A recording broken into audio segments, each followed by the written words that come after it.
Hello all of you, welcome to science section. Science section में हम chapter number 5 पढ़ रहे हैं और ये 5 चैप्टर का पार्ट नंबर 2 है। ठीक है, इससे पहले हमने पार्ट नंबर 1 में सेल के बारे में इंफॉर्मेशन ली थी कि सेल कैसे डिस्कवर हुआ। उसमें सेल ऑर्गेनिज्म किसके थ्रू, मतलब जैसे न्यूक्लियस किसके थ्रू डिस्कवर किया गया, कितने टाइप के सेल होते हैं, प्रोकैरियोटिक और यूकैरियोटिक सेल के बारे में हमने पूरा डिटेल में पढ़ा। अब हम चैप्टर नंबर 5 का ही सेकेंड पार्ट पढ़ रहे हैं, इसको आगे प्रोसीड करते हैं। ठीक है, the structural organisation of cell, कैसा स्ट्रक्चर होता है किसी भी सेल का। So every cell consist of, मतलब हर एक सेल में 3 चीज़ें होती हैं, plasma membrane, cytoplasm and nucleus. ठीक है, न्यूक्लियस भी होगा उसमें, साइटोप्लाज्म भी होगा जो कि एक लिक्विड होता है, फ्लूइड होता है, और प्लाज्मा मेम्ब्रेन भी होती है। All chemical activities inside the cell are possible due to this features, यानी कि किसी भी सेल में अगर कोई भी केमिकल एक्टिविटी हो रही है तो वो तभी पॉसिबल होगी जब उसमें प्लाज्मा मेम्ब्रेन भी हो, साइटोप्लाज्म भी हो और न्यूक्लियस भी हो। ठीक है, तो प्लाज्मा मेम्ब्रेन क्या होती है?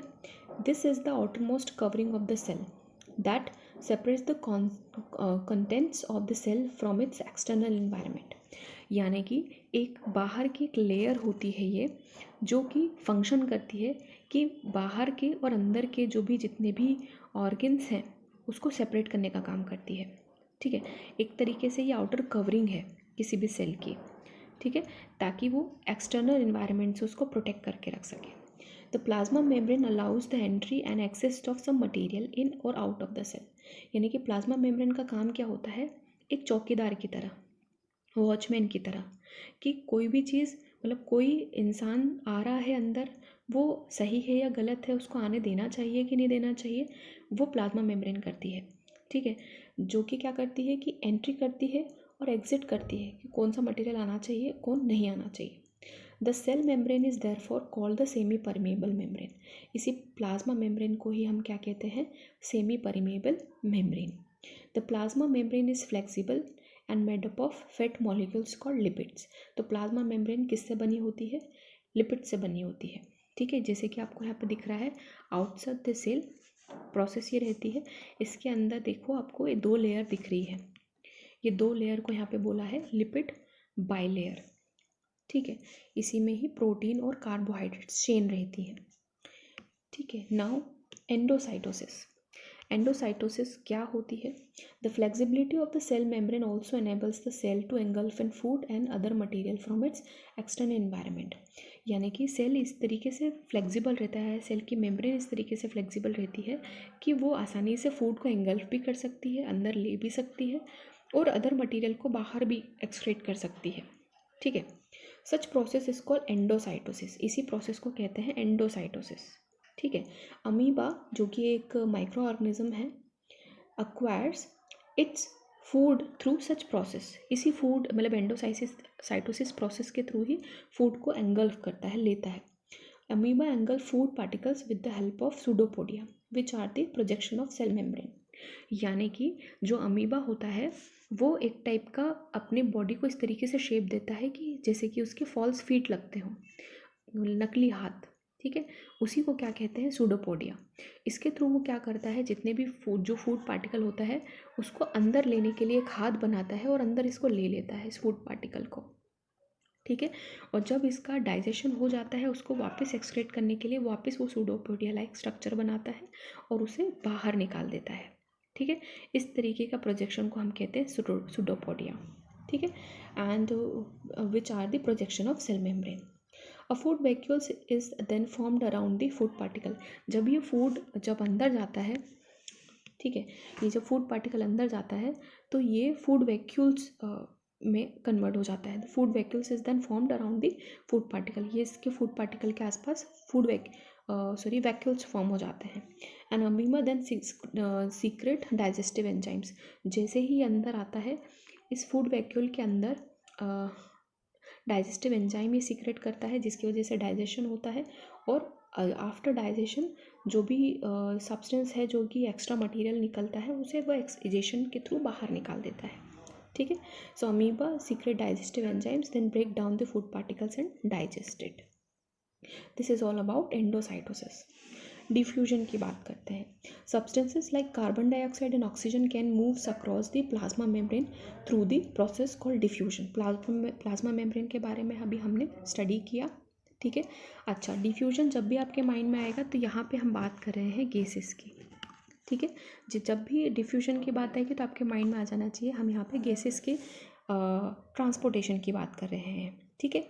तो यहाँ पे हम क्या कर रहे हैं कि सब्सटेंसेस लाइक कार्बन डाइऑक्साइड और ऑक्सीजन दोनों ही गैस हैं, can move across the plasma membrane. Plasma membrane के अंदर आ भी सकती है और उससे बाहर भी जा सकती है।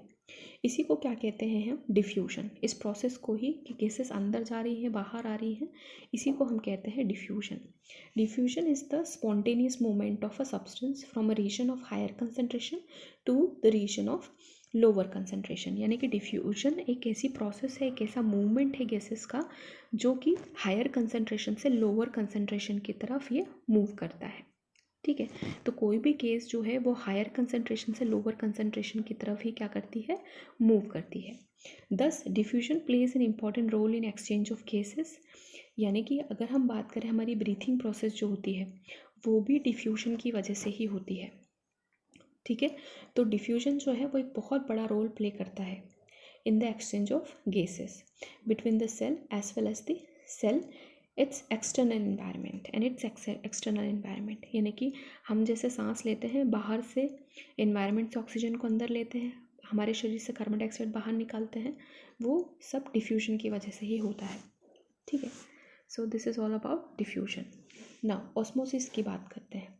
जब भी ऑस्मोसिस आपके माइंड में आए तो हम यहाँ पे बात कर रहे हैं वाटर की, ठीक है। So water also obeys the laws of diffusion. Law मतलब वाटर भी डिफ्यूजन की प्रोसेस को फॉलो करता है। The movement of water molecules through semi permeable membrane called osmosis. यानी कि जो वाटर है वो एक सेमी परमिएबल मेम्ब्रेन के थ्रू मूवमेंट करता है, उसके अंदर बाहर मूवमेंट करता है। जैसे कि आपको दिख रहा है यहाँ पे ये सेमी परमिएबल मेम्ब्रेन है, यहाँ से वाटर मॉलिक्यूल जो है वो यहाँ से वहाँ ट्रेवल कर रहे हैं, ठीक है। तो ये किसकी वजह से हो रहा है? सेमी परमिएबल मेम्ब्रेन इसको अलाउ कर रही है, पर ये जो मूवमेंट हो रहा है इसी को कह रहे हैं हम वाटर के मूवमेंट को ऑस्मोसिस, ठीक है। The osmosis is the passage of water from a region of higher concentration to the region of lower concentration till the equilibrium is reached. यानी कि ये मतलब वाटर जो है वो हमेशा हायर कंसंट्रेशन से लोअर कंसंट्रेशन की तरफ तब तक मूव करेगा जब तक कि दोनों साइड जो है वो इक्वल वाटर जो है उसका कंसंट्रेशन ना हो जाए, ठीक है। Osmosis can be 3 types. Osmosis 3 type के होते हैं, जिसमें फर्स्ट है हाइपोटोनिक सॉल्यूशन, सेकेंड है isotonic solution and the third one is hypotonic solution. इन तीनों सॉल्यूशन के बारे में हम अभी आगे पढ़ेंगे। The unicellular organisms and most of the plant cells tend to gain water through osmosis. जितने भी यूनिसेलुलर ऑर्गेनिजम्स हैं जो कि एक सेल सिंगल सेल से बने हुए होते हैं, और मोस्ट ऑफ द प्लांट्स जितने भी प्लांट सेल्स हैं वो इसी तरीके से ऑस्मोसिस की प्रोसेस के थ्रू ही वाटर को लेते हैं। Absorption of water by the roots of plants is also an example of osmosis. आप हमेशा वाटर को कहाँ सप्लाई करते हो प्लांट्स में? रूट्स में, है ना। और रूट्स क्या करती है? उस वाटर को डिज़ोल्व कर लेती है ना। तो यही क्या है एक्चुअल में, ये प्रोसेस ही क्या है? ऑस्मोसिस प्रोसेस है, ठीक है ना। अब जैसे कि हमने 3 टाइप के ये 3 टाइप के पढ़े थे लिक्विड्स, है ना। 3 टाइप के ऑस्मोसिस प्रोसेस पढ़ी थी, सॉल्यूशन थे एक्चुअल में। तो सबसे पहला क्या था? Hypotonic solution. अब सबसे पहले हम हाइपोटोनिक सॉल्यूशन के बारे में पढ़ेंगे। If the medium surrounding the cell has a higher water concentration than the cell, meaning that the outside solution is very dilute, the cell will gain water by osmosis। यानी कि suppose किसी container में बाहर की तरफ water ज़्यादा है और इसके अंदर एक सेल लगी हुई है, एक सेल है, ठीक है।